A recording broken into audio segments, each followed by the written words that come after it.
হে বন্ধুরা, সবাই কেমন আছো? আজকে তোমাদের সঙ্গে একটা বিষয় নিয়ে কথা বলতে চাই।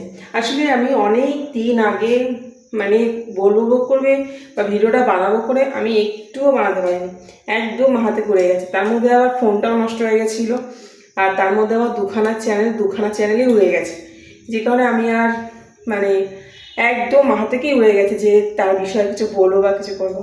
তো যাই হোক, একদিন পর হঠাৎ গ্যালারি খুঁজতে খুঁজতে হঠাৎ দেখি আমার সেই পুরনো ভিডিওটা চলে এসছে, এবং আমি সত্যি কথা বলতে মন থেকে আমি তাকে তোমাদের সামনে একটু পরিচয় করাতে চাই। আমার জীবনে প্রথম একটা ছোট্ট সাবস্ক্রাইবারের সঙ্গে পরিচয়।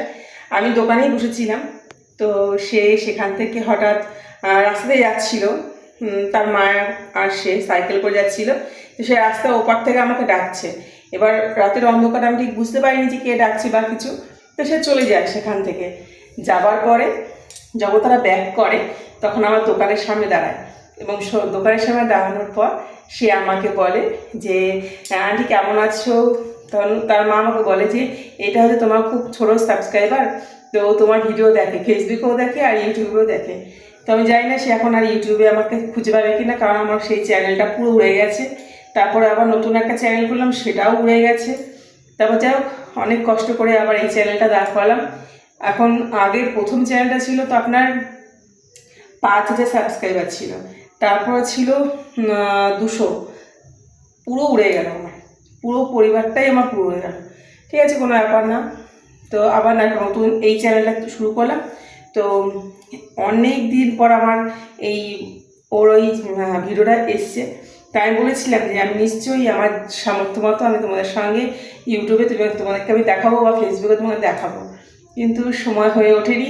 এই ঘরে বাইরে কাজ করতে করতে আমি একদম ভুলে গেছি।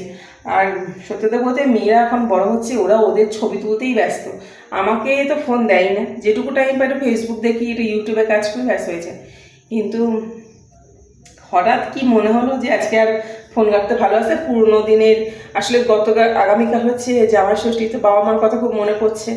তো ওই বাবা মার ছবিটা খুঁজতে গিয়ে হঠাৎ ওই ছবিটা চলে আসলো।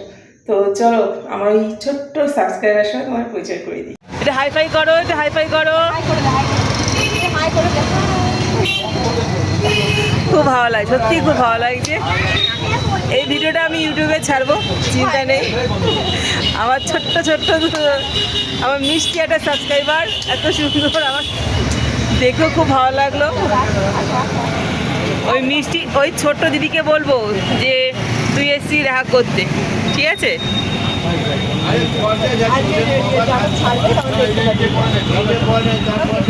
টাটা। হ্যাঁ,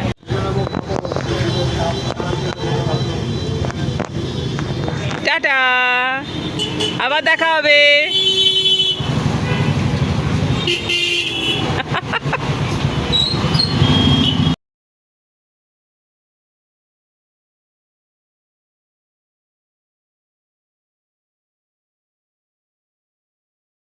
সত্যি এই অনুভূতিটা না প্রকাশ করা যাবে না। ওইটুকু পুচকে আমার ভিডিও দেখে, এবং সত্যি কথা বলতে আমার থেকে আমার ছোটো মেয়ের ফ্যানও বেশি। কারণ আমার ছোটো মেয়ে দেখেন তো কেমন দুষ্টুমি করে। তার যত ভিডিও আছে সব আমি ওকে নিয়েই বানাই। তাই ও যেহেতু ছোটো, ওকেই পছন্দ করে যে আন্টি ও দিদিভাই আসলো না। তাই আমি বললাম যে না, দিদিভাই তো পড়তে গেছে, তো ওর জন্য আসতে পারিনি। তো সোনাপাবু হচ্ছে ঠিক আছে, পরের দিন তাহলে নিয়ে আসবে। আচ্ছা, অবশ্যই যদি আমি সময় পাই আর তুমি যদি এখান থেকে যাও, আমি অবশ্যই ওই দিদিভাইকে তোমার সঙ্গে পরিচয় করে দেবো। তো শুনে খুব ভালো লাগলো, দেখেই ভালো লাগলো। তো তোমাদের ভিডিওটা কেমন লাগলো প্লিজ কমেন্ট করে জানাবে। জীবনের প্রথম অনুভূতি তোমাদের সাথে শেয়ার করলাম, তোমাদের কেমন লাগলো একটু কমেন্ট করে জানিও।